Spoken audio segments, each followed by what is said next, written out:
У гарадской мастацкай галерэі твораў Леаніда Шамялёва можна ўбачыць стрыт-фатаграфію майстроў з розных краін і завочна пабываць у Берліне, Адэсе і Уладзівастоку. Фотаздымак адкуль Андрэя Мацвіенкі стаў загалоўным для фестывалю. Хотелось поместить все работы, сделать такой коллаж, но потом, когда наткнулся на работу вот с собакой, она мне показалась, наверное, к месту. Вот эта вот собака, это движение, эти свет, тени очень хорошо ложились в концепцию афиши, и она вот так и легла сразу же с первого раза. Акрамя класічных чорна-белых і каляровых здымкаў, на фестывалі прадстаўлены работы беларусаў Анатоля Дрыбаса, Дмітрыя Кульпановіча і Алены Бялінскай, створаныя з дапамогай гуміярабікавага друку, вядомага з 19 стагоддзя. Для яго звычайна выкарыстоўваюцца экалагічныя сродкі, смала акацыі і баваўняная папера. Анатоль Дрыба з дапамогай гэтага друку стварыў пазнавальныя выявы сталіцы.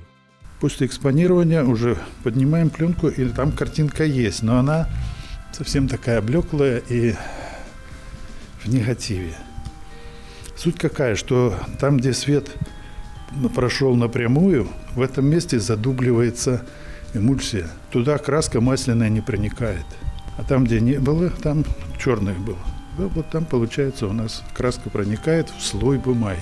На фотаздымках першага міжнароднага фестывалю стрыт-фатаграфіі ў Мінску можна ўбачыць людзей і вуліцы розных гарадоў, але ёсць тое, што яднае майстроў. Несмотря на то, что работы абсолютно все разные, мы видим, да, хотя в большинстве своем это черно-белая работа, в них все равно прослеживаются элементы города, людей, светотени, которые обязательно присутствуют в стрит-фотографии и передают нам ту атмосферу. То есть, глядя на эти фотографии, мы что-то ощущаем, да, нас цепляется за что-то глаз, это порождает в нас те или иные эмоции.